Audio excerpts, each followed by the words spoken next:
안녕하세요. 누구나 한 번쯤은 나도 건물주 되고 싶다. 이런 꿈 꾸잖아요. 네, 그렇죠. 로망이죠. 근데 요즘은 그게 마냥 좋은 일만은 아닌 것 같아요. 큰 마음 먹고 빌딩 샀는데 임대 수익은커녕 이자랑 그 빈상가, 공실 때문에 힘들어하는 분들 얘기가 종종 들리더라고요.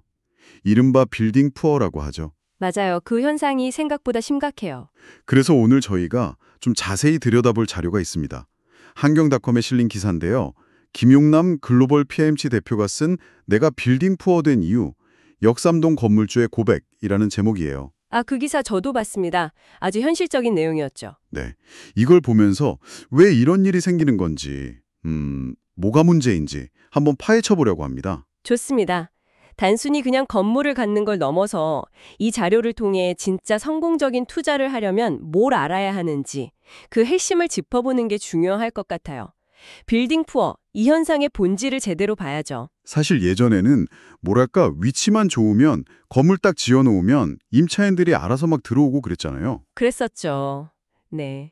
정말 그런 시절이 있었는데. 근데 기사 보니까 이제 그런 시대는 완전히 끝났다. 이렇게 얘기하더라고요. 공실 늘고 대출이자 부담 커지고 이게 현실인데 이게 그냥 경기가 안 좋아서 그런 걸까요? 아니면 다른 이유가 있을까요? 바로 그 점이 중요해요. 물론 경기 영향도 무시 못하죠. 근데 이 자료는 핵심 원인이 좀 다른 데 있다고 봐요. 소유주 자체의 어떤 경영 마인드 부재랄까? 아니면 비현실적인 기대. 이게 더 큰 문제라는 거예요. 경영 마인드 부재요. 네. 그러니까 옛날 성공 방식만 생각하고 지금 금리가 이렇게 오르고 여기저기 건물이 넘쳐나는 이런 시장 변화는 외면하는 거죠.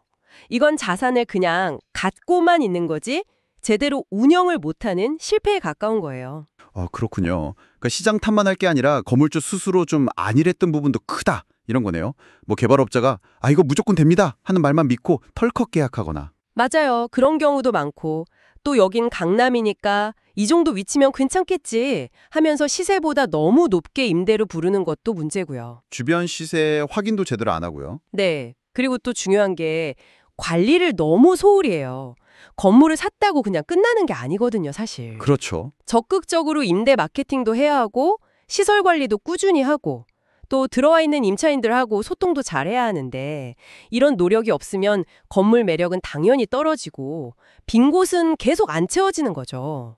이건 거의 뭐 사업체 하나 운영하는 거랑 똑같아요. 기사에 나온 그 역삼동 YC 사례가 정말 좀 마음이 아프던데요. 네, 그렇죠. 대표적인 사례죠. 60대 후반이신데 2년 전에 역삼동 이면도로에 있는 신축 빌딩을 사셨대요. 지하 1층부터 지상 6층까지 총 7개층인데. 네, 규모가 작진 않죠. 근데 지금 제일 중요한 1층 포함해서 3개층이 통째로 비어 있다는 거예요. 그래서 임대료 수입이 대출 이자도 못 감당하는 상황이라고. 이게 진짜 빌딩 푸어의 현실이구나 싶더라고요. 네, 그 YC 사례를 보면 실패 요인이 사실 너무 명확해요. 일단 주변 시세는 알아보지도 않고 그냥 본인 생각에 높은 임대료만 고집한 거. 마케팅이라고 한 게 건물 앞에 현수막 하나 딱 걸어둔 게 전부였다고 하니까. 와, 현수막 하나요? 진짜 요즘 같은 시대에 그건 좀 너무 소극적이네요. 그렇죠. 뭐 온라인 광고를 하던 중개업소 여러 군데에 좀 적극적으로 네트워킹을 하던 그런 기본적인 노력조차 좀 부족했던 거죠. 그러다 보니 공실이 길어지고 그럼 또 건물 관리도 소홀해지고 남아있던 임차인들마저 불만이 쌓여서 나가고 싶어하고 완전 악순환이네요. 맞습니다. 문제 있는 건물로 딱 찍히기 쉬운 거죠. 그럼 어떻게 해야 이런 빌딩 포어를 피할 수 있을까요? 기사에서 제시하는 좀 성공적인 투자 방법 같은 게 있나요? 네, 몇 가지 핵심을 강조하는데요. 첫째는 뭐니 뭐니 해도 철저한 시장 조사예요. 이건 기본 중에 기본이죠. 기본인데 또 제일 중요하고. 네, 경쟁 건물들 임대료는 어떤지, 공실률은 얼마나 되는지, 주변 상권이나 들어와 있는 업종은 뭔지, 더 나아가서 지역 경제 전망까지 이런 걸 다 봐야 한다는 거고요. 두 번째는 임차인 니즈 파악이에요. 임차인 니즈요? 네, 단순히 위치만 보는 게 아니라는 거죠. 임차인들은 건물의 시설 상태나 관리 서비스 수준 이런 것까지 다 꼼꼼하게 따지거든요. 아, 그렇겠네요. 그럼 가만히 앉아서 기다리면 안 되고 훨씬 더 적극적으로 움직여야겠네요. 바로 그거죠. 온라인 플랫폼도 당연히 활용해야 하고 여러 중개업소랑 협력 관계도 잘 만들어야 하고요. 심지어 좀 괜찮다 싶은 기업이나 프랜차이즈 본사에 직접 접촉해서 제안하는 그런 노력까지 필요하다는 거예요. 와, 정말 발로 뛰어야 하는군요. 네. 그리고 유연한 임대료 정책도 중요해요.